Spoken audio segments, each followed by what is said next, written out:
Hello అండి అందరికీ welcome back to my channel Navavyakruthi vlog. So మీరందరూ బాగుండాలని మనస్ఫూర్తిగా కోరుకుంటూ మీ నవవ్యాకృతి. సో నాకైతే సో మచ్ క్వైరీస్ ఉన్నాయన్నమాట. సో అవన్నీ ఈ వీడియోలో మీతో షేర్ చేసేసుకుంటాను.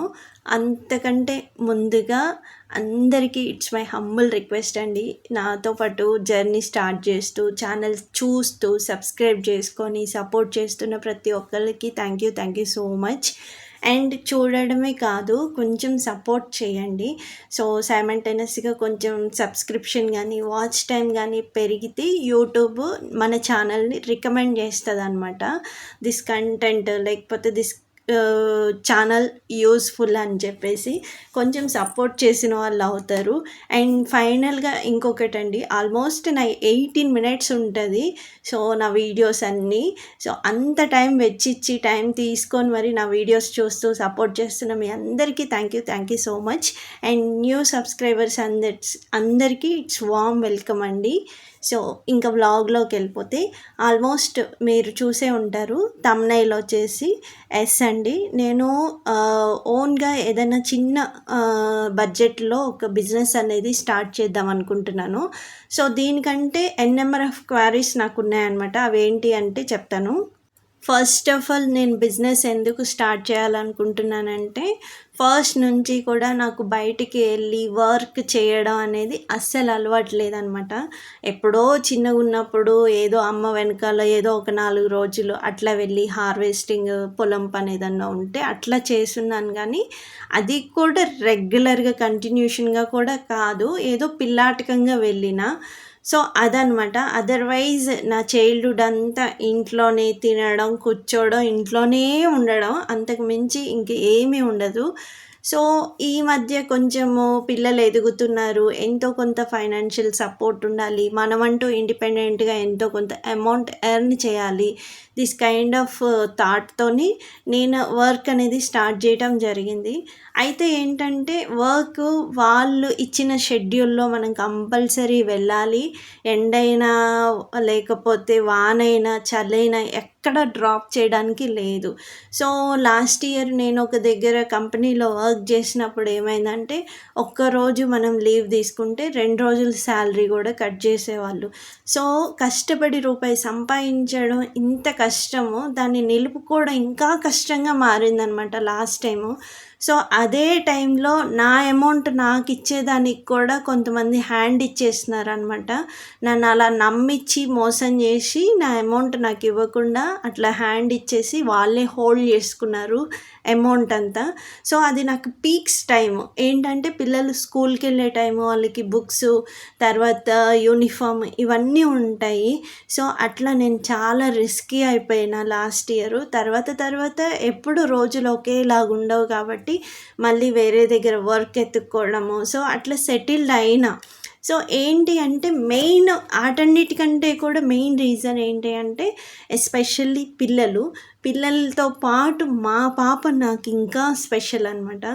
మారుతున్న సమాజం, ప్రస్తుతం ఉన్న ఫుడ్ డెఫిషియన్సీ కానీ what ever it may be, so culture కానీ ఇవన్నీ నాకు మైండ్లో నెంబర్ ఆఫ్ క్వశ్చన్స్ ఉన్నాయన్నమాట. సో దానికి తోడు ఏంటి అంటే, సడన్గా పాపకి ఏదైనా ఇబ్బంది అయినా లేకపోతే తను ఏదైనా అన్కంఫర్టబుల్గా ఉన్నా అమ్మ అని చెప్పుకోగానే అసలు చేతికి దగ్గరలో నేను అవైలబుల్గా ఉండలేకపోతున్నా. సో మా రిలేటివ్స్ ఎవరు నా దగ్గర ఉండరు కాబట్టి నాకు పెద్ద డ్రాబ్యాక్. సో అట్లా కూడా నేను పాప కోసం మెయిన్ ఆలోచించాను. దానికి తోడు ఏంటి అంటే, ఆన్ టైంకి వెళ్ళడం రావడం ఇవన్నీ నాకేమీ ఉండవు. టైంకి కుక్ చేసి పిల్లల్ని పంపిస్తే నేనే ఒక టైం పీరియడ్ అనేది సెట్ చేసుకోవచ్చు కదా, నా వర్క్ నేనే చేసుకోవచ్చు, నేనే టైం టేబుల్ వేసుకోవచ్చు, ఇలా కూడా ఆలోచించాను అనమాట. ఒకవేళ రిలేటివ్స్ ఎవరన్నా ఉన్నా ఎవరి లైఫ్ వాళ్ళే లీడ్ చేస్తారు కాబట్టి ఇట్స్ ఓకే. ఎమర్జెన్సీ టైంలో నాకైతే మన అని చెప్పుకోవడానికి రిలేటివ్స్ అనేవాళ్ళు ఉండాలి compulsory. So anyways what ever it may be, ప్రస్తుతం ఉన్న పరిస్థితుల్లో వర్క్ రీత్యా ఎవరి కంఫర్ట్ జోన్లో వాళ్ళు ఉంటారు కాబట్టి సో అది ఇనఫ్ అనమాట. నేను ప్రాపర్గా అయితే మా పాప కోసమే నేనైతే ఇంట్లో ఉండి ఏదైనా వర్క్ చేయాలి అనుకుంటున్నా. ఫస్ట్ నాకొచ్చిన క్వైరీస్ ఏంటి అంటే, ఏదన్నా ఫుడ్ బిజినెస్ స్టార్ట్ చేద్దామా అంటే, ఫుడ్ బిజినెస్ అంటే ప్రాపర్‌గా ఇన్వెస్ట్‌మెంట్ పెట్టిన ఫుడ్ ఏదన్నా మనం ప్రాపర్‌గా చేసిన అంటే చక్రాలు గానీ, లైక్ చెక్కలు, సమ్ కైండ్ ఆఫ్ స్నాక్స్ చేస్తే మళ్ళీ వాటిని మార్కెటింగ్ చేయాలి. లేదంటే డ్రై పౌడర్స్ అంటే ఎక్కువగా క్వాంటిటీ గిన్నెలు పడవు కానీ వాటిని ప్యాక్ చేయడం, మార్కెటింగ్ చేయడము ఎంతవరకు అవుతుంది, వాటి మీద వచ్చే మార్జిన్ కోసము నేను ఎన్ని రోజులు తిరగాలి, అన్ని రోజులు తిరుగుతూ ఉంటే నాకు వచ్చే ప్రజెంట్ అమౌంట్ ఏదైతే ఉందో అది మైనస్లో పడిపోతుంది. దీనికోసం పని కట్టుకొని తిరగాలంటే నా వల్ల కాని పని. సో ఫుడ్ బిజినెస్ వద్దు and dry powders, masala powders business కూడా నేను డ్రాప్ చేసుకున్నా. ఎందుకు అంటే రిటర్న్ నేను మార్కెటింగ్కి వెళ్ళాలంటే ఇక్కడ ట్రాన్స్పోర్ట్ సరిగ్గా ఒక పీరియడ్ ఆఫ్ టైంలోనే ఉంటుంది. ఆ టైం దాటిందంటే ట్రాన్స్పోర్టే ఉండదు. కనీసం మార్నింగ్ మనకి 9 దాటిందంటే పాలు దొరకవండి. లిటరల్లీ చెప్పాలంటే ఏదో నార్మల్ ఆర్డినరీ పాల ప్యాకెట్లు ఏమన్నా ఉంటే ఇస్తారు, లేకపోతే అది కూడా లేని సిచ్యువేషన్ అనమాట ఇక్కడ. సో నాకు ట్రాన్స్పోర్ట్ ఖర్చులు, నేను ఏదైనా ట్రాన్స్పోర్ట్ పెట్టుకొని వెళ్ళినా ఆ ట్రాన్స్పోర్ట్ కూడా నాకు రాదు. వెళ్ళినా ఎంతవరకు మార్కెటింగ్ చేసుకుంటా నేను ఒక్కదాన్ని, ఇంట్లో పిల్లల్ని చూసుకుంటూ అవి అన్నీ వండుకొని ప్యాక్ చేసుకొని మళ్ళీ తిరిగి మార్కెటింగ్ చేసుకొని ఇంటికి వచ్చేసరికి అట్లా ఎన్ని రోజులు పడుతుందో తెలియదు. అప్పటిదాకా ఇన్కమ్ జీరో ఉంటుంది. సో నేనేమనుకున్నానంటే ఈ విషయం అయితే నాకు ఫస్ట్ మా 4వ అత్త చెప్పినారనమాట. సో మా హస్బెండ్ వాళ్ళ బాబాయ్ వాళ్ళ వైఫ్, సో ఏదన్నా శారీ బిజినెస్ చేసుకోమ్మా తప్పులేదు అంటే, ఐ నో దట్ తప్పులేదు ఇండిపెండెంట్గా ఏదైనా వర్క్ చేసుకోవడం. ఎందుకు అంటే మా మమ్మీ ఆల్సో ఇండిపెండెంట్గా స్టిల్ ఇప్పటికీ వర్క్ చేస్తున్నారు కాబట్టి. అయితే ఆ టైంలో మేముండే ఏరియాలో ఒక ఇల్లు దాటి ఒక ఇల్లు ఎవరో ఒకళ్ళు డ్రెస్సులు కానీ, శారీస్ కానీ, nighties, this kind of cloth business అందరూ చేస్తున్నారు. అందుకే నేను అప్పుడు అంత పట్టించుకోలేదు. పిల్లలు చిన్నవాళ్ళు కాబట్టి ఇగ్నోర్ చేశాను. ఇప్పుడు ఏంటంటే పిల్లలు కొంచెం పెద్దవాళ్ళు అయిపోయారు, కొంచెం హెల్ప్ఫుల్గా ఉన్నారు కాబట్టి సో నేను అన్నీ ఆలోచించుకొని క్లాత్ బిజినెస్ అని అనుకుంటున్నాను అనమాట. సో దీనికంటే ముందు ఇంకొక విషయం కూడా చెప్తా. సో అప్పుడు నేను ఇస్తరాకుల బిజినెస్ కూడా చేశాను అనమాట, చెప్పాను కదా, సారీ. సో ఏంటి అంటే నా బడ్జెట్ వచ్చేసి నేను అప్పుడు 1,80,000 సమ్ ఎంతో పెట్టున్నాను. అయితే అది అసలు నేను ఇట్లనే కోవిడ్ టైంలో యూట్యూబ్లో చూసి ఇస్తరాకుల బిజినెస్, పేపర్ ప్లేట్ బిజినెస్ అనేది స్టార్ట్ చేసిన అనమాట. ఎవరైనా కానీ బిజినెస్లో అడ్వాంటేజ్లు చెప్తారు కానీ డిసడ్వాంటేజ్లు ఎవ్వరూ చెప్పరు. సో మచ్ ఆఫ్ అడ్వాంటేజెస్, ఎట్లా ఎర్న్ చేయొచ్చు, ఇంకేంటి నెలకు వచ్చి 30,000 ఈజీగా సంపాదించుకోవచ్చు, ఇట్లా చెప్పేసరికి సడన్గా నేను అప్పటికప్పుడు ఇన్వెస్ట్మెంట్ రెడీ చేసుకొని రేకుల షెడ్ వేసుకొని పేపర్ ప్లేట్ బిజినెస్ మిషన్ కొనుక్కొని తెస్తే, ఎప్పుడు కూడా మనము ఏదన్నా సేల్ చేసేటప్పుడు ఎక్కడైనా కానీ రూపాయి దగ్గర మాత్రం చాలా ముక్కుసూటిగా ఉండాలి. ఆ ప్రోడక్ట్ దాని జెన్యూనిటీని మనం రిప్రజెంట్ చేయగలగాలి. సో అప్పుడే మనం అనుకున్న రూపాయికి సేల్ చేస్తామన్నమాట. అది సమ్ పర్సన్ మళ్ళీ ఇన్వాల్వ్ అయ్యారనుకోండి, ఏమో పోనీలే ఇచ్చేయలే అని అన్నారనుకోండి, బిజినెస్ అనేది పైకి ఎక్కిరాదు. దాంట్లో మిగిలేదే రూ. 10 ఆ రూ. 10 కూడా బార్గెనింగ్ చేసేవాళ్ళు ఉండి మళ్ళీ హోల్సేల్ కదా, అది కదా, ఇది కదా అంటే అది అట్టర్ ఫ్లాప్ అవుతుంది. సో అప్పుడే నేను తొందరగా మేల్కొని మిషన్ అమ్మేసాను. నేను పెట్టిన గోల్డ్ పెట్టి తెచ్చుకున్న డబ్బులు పెట్టి తొందరగా మిషన్ సేల్ చేసి నా గోల్డ్ నేను తెచ్చేసుకొని ఆ స్క్రాప్ ఏదైతే ఉందో వచ్చిన కాడికి దక్కుదలని అమ్మేసుకొని వెంటనే అట్లా బయటపడిపోయాను అనమాట. సో అదొక రీజను. అందుకే ఈసారి ఎక్కువ బడ్జెట్ కాకుండా ఓన్లీ క్లాత్ బిజినెస్ పెట్టుకుందాం అని చెప్పి చూస్తున్నాను అనమాట. అది కూడా నా అమౌంట్ అక్కడ దాకా వెళ్తుంది, ఏదో ఒక ఖర్చు వచ్చి మళ్ళీ అందులో నుంచి మైనస్ అవుతూ ఉందన్నమాట.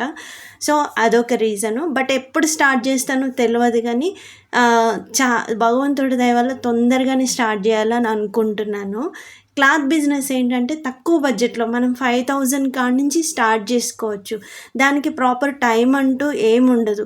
మంచిగా సండేస్లో పొద్దున్నే వెళ్ళి మధ్యాహ్నం పూట వెళ్ళి వాళ్ళ ఇళ్ళ ముందు కూర్చోకుండా మంచిగా 3:30-4 అప్పుడు మా బాబుని తీసుకొని వెళ్ళి శారీస్ ఇవి కూడా చూపించి 1 గంట తిరిగి వచ్చిన పలానా దగ్గర ఇల్లు అని చెప్పిన వాళ్ళు ఏదో ఒక టైంలో వచ్చి బై చేసే అవకాశం కూడా ఉంది కాబట్టి ఈ క్లాత్ బిజినెస్ అనేది నేను ఎంచుకున్నా. దీన్ని ఇంట్లో పెట్టుకుంటే ఇది వేస్ట్ అయ్యేది కాదు, మురిగిపోయేది కాదు, డీకంపోజ్ అయిపోయేది కూడా కాదు.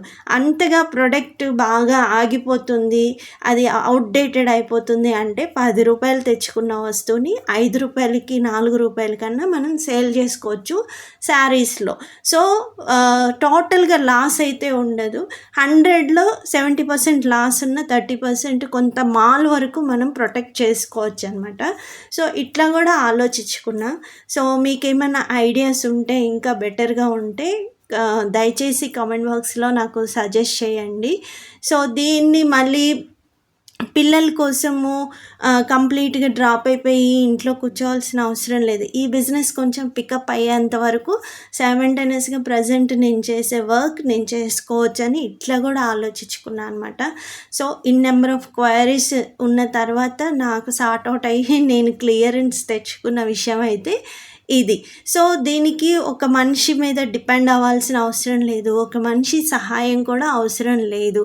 మనం ఇంట్లో ఉండి నెలకి 10,000 సేల్ చేయగలిగితే ఇట్స్ వర్త్ అనమాట. అప్పటి వరకు అది సేల్ అయ్యేంత వరకు, గ్రోత్ అయ్యేంత వరకు కూడా మన వర్క్ మనం చేసుకోవచ్చు. ఎవరైనా కస్టమర్స్ వస్తే ఈ టైంలో నేను అవైలబుల్గా ఉంటాను, సో కాల్ చేయండి, ఆ టైంకి రండి అని కూడా మనం ఇన్ఫర్మేషన్ ఇచ్చుకుంటే ఒకసారి కాకపోయినా నెక్స్ట్ సారికైనా మనకి బేరం అనేది వస్తుందని నేను ఆలోచించాను. మెయిన్ ఈ ప్రోడక్ట్ నేను చేసే బిజినెస్ ఏదైతే ఉందో దాన్ని నేనే ప్రమోట్ చేసుకోవచ్చు, సో దాన్ని నేనే బ్రాండింగ్ చేసుకోవచ్చు అన్న ఆలోచన కూడా నాకు ఉందన్నమాట. సో అట్లా కూడా ఒక రీజను. అన్నిటికంటే కూడా అప్పుడప్పుడు బయట వర్క్ చేసి వచ్చి టెన్షన్ వల్ల కొంచెం వర్క్ లోడ్ ఎక్కువ ఉన్నప్పుడు కూడా పిల్లల మీద టిప్ అయిపోతూ ఉన్నానండి. అసలు స్కూల్కి వెళ్ళి ఏం చేస్తారు, తిని కూర్చోవడమే, చదువుకోవడమే కదా, ఇంటికి వచ్చి ఆ వర్క్ చేయలేదు, ఈ వర్క్ చేయలేదు, దిస్ కైండ్ ఆఫ్ టాకింగ్ కూడా అప్పుడప్పుడు కాన్వర్జేషన్ నడుస్తూ ఉంటుంది. సో సడన్గా వాళ్ళ మీద టిప్ అయిపోయి మళ్ళీ నాకు నేనే రియలైజేషన్ అయిపోయి మళ్ళీ వాళ్ళిద్దరిని దగ్గరికి తీసుకుంటాను. సో అంతకు ముందులాగా ఇప్పుడు స్కూల్స్ లేవు, టూ మచ్గా ఉంటున్నాయి వర్క్ లోడ్స్ కానీ, లేకపోతే అసైన్మెంట్స్ కానీ, ఎగ్జామ్స్ కానీ. So what ever it may be, వాళ్ళకి మించే వర్క్ లోడ్ అనేది ఇప్పుడు ఉంటుంది. సో నా జనరేషన్తో పోలిస్తే వాళ్ళకి ఇప్పుడు ఆ వర్క్ లోడ్ ఎక్కువ. దాంట్లో వాళ్ళు ఎంతవరకు గ్రాప్ చేస్తున్నారు, ఎంతవరకు బేసిక్ కమ్యూనికేషన్ స్కిల్స్ అనేవి వాళ్ళకి వస్తున్నాయో తెలియదే కానీ బచ్చమైన వర్క్ లోడ్లు ఏంటంటే రికార్డ్ మెయింటైన్ చేయడానికి అన్నట్టుగా అయిపోతున్నాయి. 5-6 గవర్నమెంట్ స్కూల్, ప్రైవేట్ స్కూల్స్ అన్నీ సైమల్టేనియస్గా ఇదే పందా పడుతున్నాయి. బట్ గవర్నమెంట్ స్కూల్స్ కొంచెం తక్కువ అనమాట. ఇప్పుడు కూడా గవర్నమెంట్ స్కూల్స్ సెలబ్రేషన్స్కి ఏం తక్కువ లేదు, సేమ్ సెలబ్రేషన్స్ సేమ్ అట్లనే జరుగుతున్నాయి. అప్పుడు లేవు కానీ ఇప్పుడు ఉన్నాయన్నమాట. ఏంటి అంటే కిడ్స్ అలాగే అలవాటు పడిపోయారు, పేరెంట్స్ అలాగే ఎక్స్పెక్టేషన్స్ చేస్తున్నారు. So what ever it maybe మళ్ళీ టాపిక్ డైవర్ట్ అయిపోతుంది కాబట్టి ఎనీవేస్ ఇదే అనమాట నా ఆలోచన. సో ఇంకేమైనా మార్పులు చేర్పులు చేయడం కానీ, ఇంకేమైనా బిజినెస్ చిన్న ఐడియాస్ కానీ ఉంటే మీరు నాతో షేర్ చేసేసుకోండి. బట్ ఏ బిజినెస్ అయినా కానీ ఇండివిజువల్గా నేనే రన్ చేయాలి, అదర్ హ్యాండ్ అనేది నాకు ఉండకూడదు, డిపెండ్స్ అనేది అస్సలు ఉండకూడదు అనమాట. సో అదొక్కటి కూడా నేను దృష్టిలో పెట్టుకున్నాను. సో దాన్ని కూడా మీరు ఒకసారి ఆలోచించి ఇంకేమైనా సజెషన్స్ ఇస్తే తప్పకుండా సజెస్ట్ చేయండి. సో ఎప్పటి నుంచో ఉంది, మ్యాక్సిమం నాకు ఏం లేదండి, దగ్గరుండి మా పాపను చూసుకోవాలన్నది నా ఇంటెన్సిటీ. సో దానికోసమనే పరిపరి విధాలుగా ఆలోచించడం, మైండ్ ఎక్కడికో వెళ్ళిపోతుంది. ఏం చేద్దాం, ఎలా చేద్దాం, ఎలా గెట్ ఇన్ అవ్వాలి, దిస్ కైండ్ ఆఫ్ థాటే ఉంటుంది. ఏంటి అంటే మన దగ్గర ₹1 లేనప్పుడు అది మన వ్యక్తిత్వం ఎంత బాగున్నా, మనం ఎంత ప్యూర్గా ఉన్నా కానీ మనకి ₹1 లేనప్పుడు మనల్ని ఎవరైనా చిన్న చూపుగానే చూస్తారు. సో వీటిది ప్యూర్ హార్ట్, ఏదో సిచ్యువేషన్ బాగలేక అట్లా ఉల్టపల్టా అయినారు అని ఎవ్వరు మనల్ని దగ్గరికి తీయరు. సో ఇది చిన్నప్పటి నుంచి నేను ట్యాకిల్ చేసిన కాబట్టి ఐ నో దట్ అనమాట. సో మళ్ళీ చేసిన తప్పులు కానీ ఏవి కూడా నా లైఫ్లో మళ్ళీ రిటర్న్ చేయాలని నేను అస్సలు అనుకోను. సో లైఫ్లో ఎవరితోనో ఒక్కసారి ఒక్కసారి మోసపోతే మళ్ళీ జీవితంలో వాళ్ళని నమ్మను. సో ఆ కైండ్ ఆఫ్ మెంటాలిటీ ఉంటుంది. బట్ ఫస్ట్ ఇంప్రెషన్ నన్ను చూసిన వాళ్ళు ఎవరైనా కానీ ఇది పెద్ద తిక్కలదనే అనుకుంటారనమాట. సో నాకంటూ ఒక ఆలోచన, నాకంటూ ఒక స్వశక్తి అన్నీ ఉన్నాయి. బట్ నేను ఎక్కడ చూపించుకోవాలని మాత్రం అనుకోను అనమాట. ఇది ఎవ్వరికి ఎక్స్ప్లెనేషన్ ఇవ్వాల్సిన అవసరం లేదు. బట్ ఏంటంటే సందర్భం వచ్చింది కాబట్టి నేను చెప్తున్నా అనమాట. సో నా వ్యక్తిత్వాన్ని కాపాడుకుంటూ నేనంటూ ఎంతో కొంత ఇండిపెండెంట్గా ఎంతో కొంత మనీ అనేది ఎర్న్ చేయాలన్నదే ఇట్స్ మై ఎయిమ్ అనమాట. ఎందుకు అంటే అటు పిల్లల్ని సైమల్టేనియస్గా చూసుకోవాలి ప్రాపర్ డిసిప్లిన్గా. సో దాంతోపాటు నేను ఎంతో కొంత వర్క్ చేసుకుంటూ ఇంట్లో నాది కూడా ఒక హ్యాండ్ వేయాలన్నదే నా ఇంటెన్సిటీ. దానికోసమనే నేను వర్క్ అనేది స్టార్ట్ చేశాను.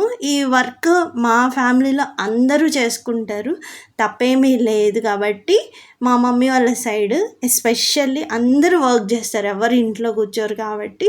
So that's it. ఇదండి సంగతి. నా ఆలోచన మీకు ఎలా అనిపిస్తుంది ఏంటిది అనేది తప్పకుండా నాతో షేర్ చేసేసుకోండి. వీడియో నచ్చితే లైక్ చేయండి, షేర్ చేయండి, కామెంట్ చేయండి, అండ్ ఫ్యామిలీస్కి, రిలేటివ్స్కి అందరికీ షేర్ చేయండి. సో ఇంతసేపు నా వీడియోస్ చూసి నన్ను సపోర్ట్ చేసి నాతో పాటు జర్నీ స్టార్ట్ చేసి ఇక్కడి వరకు నన్ను సపోర్ట్ చేసిన మీ అందరికీ మరొకసారి థ్యాంక్ యూ అండి. Thank you so much. So ఇంతటితో ఈ వ్లాగ్ అనేది ఎండ్ చేస్తున్నాను. ఫైనల్గా మీ ఒపీనియన్ ఏంటిది అనేది చెప్పండి. మరొక మంచి వీడియోతో కలుస్తాను. లక్ష్మీరమణ గోవింద గోవింద. ధన్యవాదాలండి. మరి ఉంటాను. నమస్తే. థ్యాంక్ యూ అండి. Thank you so much.